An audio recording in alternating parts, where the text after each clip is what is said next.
Well, hello again, my darlings. Hope you're having a great day. It's cold out again. My God, 50 is going to be was the high, and we've already passed that, and we're going down.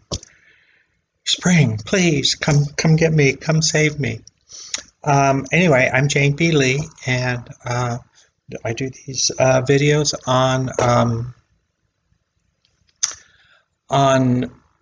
writing, stories, my novels, poetry, plays, just all sorts of stuff that has to do with literature. So this is all a literature thing. So today I've got something interesting wanted to talk about. First of all, what a pain. My new book, this is The Red Bitch's Revenge. It's out. The new book, Red's Revenge, been trying to get the cover thing done for the publisher, and they keep kicking it back, and I don't know why, because it's got all the right dimensions and everything. Anyway, so hopefully we get that one worked out before long. And at least by the time we get to summer, where the temperatures are in the 70s, God, I hope so. Anyway, one of the things I'd like to go back to, now this is kind of fun. This is from Santa Catalina, and it's on my website. So the whole story is on my website, so you can dig it up there and read it, copy it, whatever you want. It's free, no charge.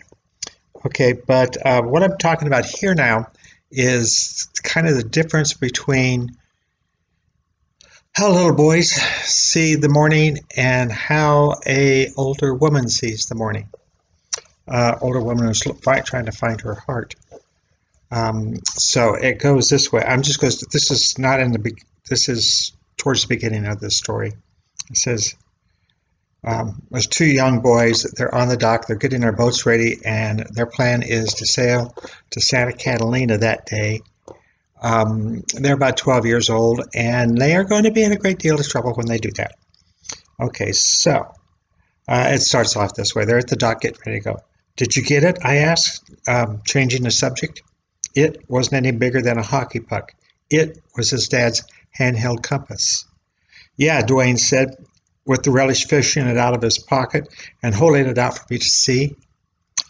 Let me have it. My boat's faster, I said with authority. It's not, and besides, it's my compass. The basic rule of the playground. You bring the ball, you get to pitch. I wasn't going to win this one. Well, fill up your water bottle and let's get going. It's almost light already, I said, picking up the pace so as not to seem that the keeper of the compass was an important job. The first pre-dawn rays of the sun were breaking over the mountains, which ring the LA basin.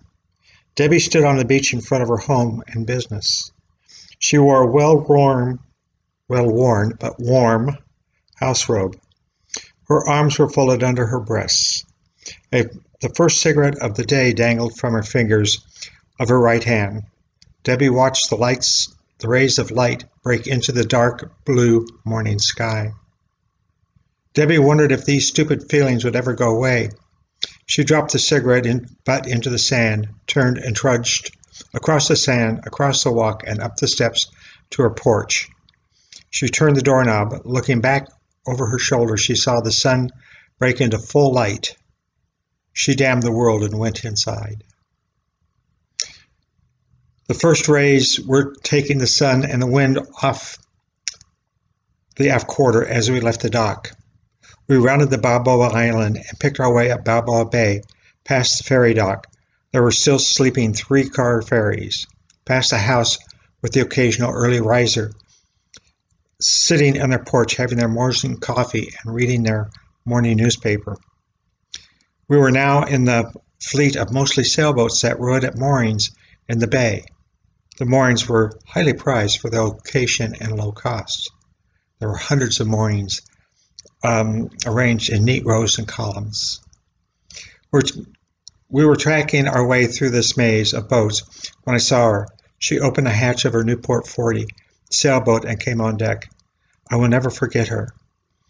She had a white cotton blouse open 2 buttons lower than it should have been, and tan cotton shorts. She was carrying a paper bag of garbage, of all things. I was in love. The image has haunted me my entire life. It was the first time my sexual juices were ever stirred, and it was the first time I realized that people lived on boats. The two will forever be related. So that's a little bit of the story. You can get it on janesadventuresinstoryland.com. And again, janesadventuresinstoryland.com. It's on there under free plays and things, stories. And you can read the whole thing online, or you can copy it off however you like to do it. I hope you enjoy it. Remember, The Red Bitch's Revenge. Before that, Identity. I'm reading out of my book so far, but like I say, those short stories are showing up on my website. And the book to come, and I worked some more on it last night, so it's coming along, Angel the Assassin. So, I hope you all have a wonderful day. Remember, on my website, Angel, this one, The Red Bitch's Revenge is 25% off, plus free shipping, and signed by somebody you know, me. The Identity, $15.95, marked down to $9.95. And again, signed by somebody you know, me. Have a wonderful day. Stay warm. And keep your distance and love whoever you can. Love you. Bye.